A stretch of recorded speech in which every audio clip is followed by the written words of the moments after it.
was 1947. The British had packed up. They left behind two independent nations in South Asia, India and Pakistan. Both had to start from scratch. New forms of government, a new constitution, a new leadership, everything had to be created.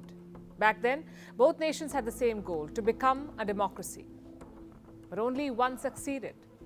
Pakistan's democracy remained a work in progress. Many would say it's beyond saving now. No prime minister has ever completed their term in Pakistan, none. Yet 3 generals have ruled for more than 8 years. What does that tell you? Stability is possible, just not for civilians. Tonight we'll tell you why. Why has Pakistan's democracy failed? Is there any way to salvage it? Time for a flashback.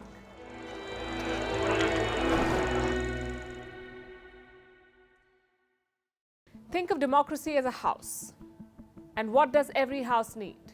A very strong foundation. That's where Pakistan missed the trick. After partition, they adopted an interim constitution. It was based on the 1935 Government of India Act, a colonial law. The actual constitution was in the works. Pakistan's parliament got down to drafting it, but soon problems emerged. One draft was submitted in 1950 by Liaquat Ali Khan. He was Pakistan's first prime minister. This draft had 2 main points: equal representation for East and West Pakistan and Urdu as state language. Both were non-starters in the East. They had more population than the West, so why should representation be equal? And Urdu was an even bigger no. People in the East spoke Bengali. For them, Urdu was not acceptable as state language, so the first draft was rejected. The second one was proposed in 1952. This draft called for 2 houses of parliament. But the rest remained the same. So once again, it was shot down. Then came a third draft in 1953. It was called the Bogra formula. This draft allowed seats based on population. So East Pakistan would get 165 seats, the West would get 135. Seems fair, right? But this draft was not approved either because Pakistan's politics was in turmoil by then. In 1954, elections were held in East Pakistan. The Muslim League, Muhammad Ali Jinnah's party, was routed. Their chief minister lost his seat. So did every single minister, so the constitution was shelved again. It took 2 more years to draft one finally. Pakistan's first constitution was adopted in February 1956. It was enforced the next month. Now look at the gap. Pakistan was formed in 1947, but the constitution came in 1956. That's a gap of 9 years. India's rule book was drafted in just under 3 years. And remember, India's constitution is the longest ever. So Pakistan missed a trick there. Their leaders simply couldn't agree on most things. What would be the state language? How would seats be divided? What rights would minorities get? What form of Islam would be the state religion? All these questions remain unanswered. And there's a reason why. Leadership vacuum. Muhammad Ali Jinnah was the founder of Pakistan. The idea was to create a country based on his vision. But Jinnah died in 1948. A few years later, Liaquat Ali Khan was assassinated. So Pakistan became rudderless. And the same goes for their party, the Muslim League. It couldn't play the role of a nation builder. Most independence parties do that, like the Indian National Congress in India or the African National Congress in South Africa. First, they led freedom movements, then they transformed into political parties. The Muslim League could not do that, especially in East Pakistan. It was very different from the Western wing. Different geography, more people, different culture, different aspirations. So Pakistan's democracy was set up to fail. Maybe better leadership could have contained these differences, but that was never Pakistan's strength. Either way, in 1956, the constitution finally came. The next step was a general election. Until then, only provincial and indirect elections were held. No nationwide general election had been organized. Even the constitution could not change that. So in 1958, Pakistan's president took matters into his hands. That's Iskandar Mirza. First, he abrogated the constitution. Then he declared martial law. Enter General Ayub Khan, Pakistan's army chief back then.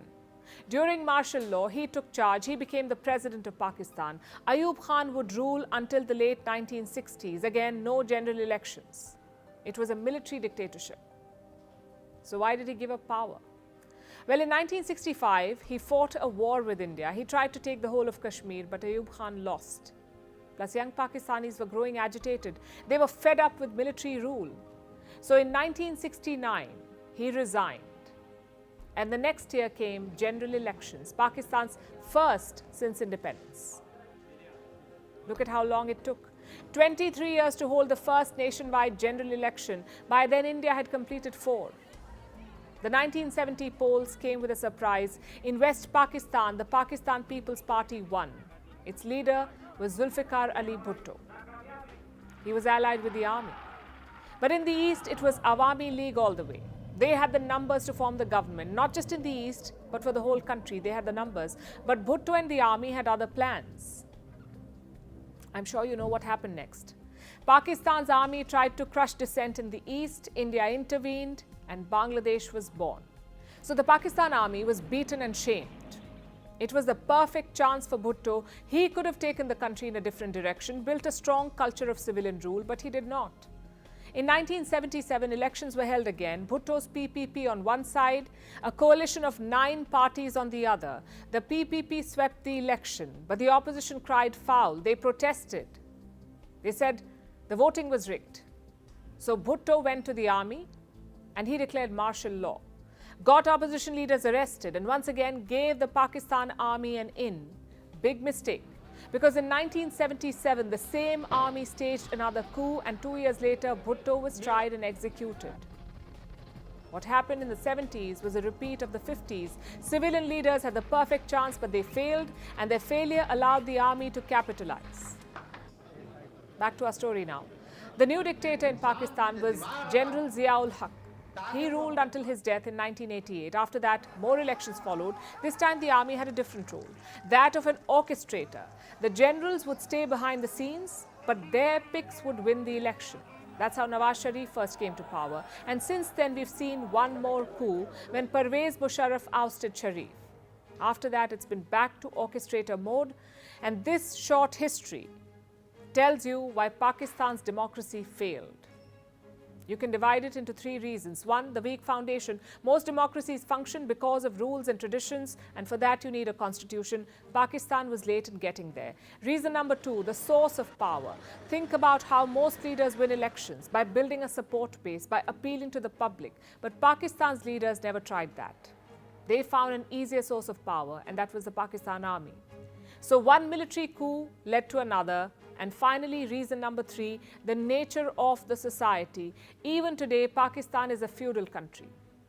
The source of power is based in one province, Punjab. Punjab makes up 54% of the national income, employs 61% of all Pakistanis, and is home to 53% of the total population. So if you win Punjab, you win Pakistan. Of course, this makes other provinces feel bad.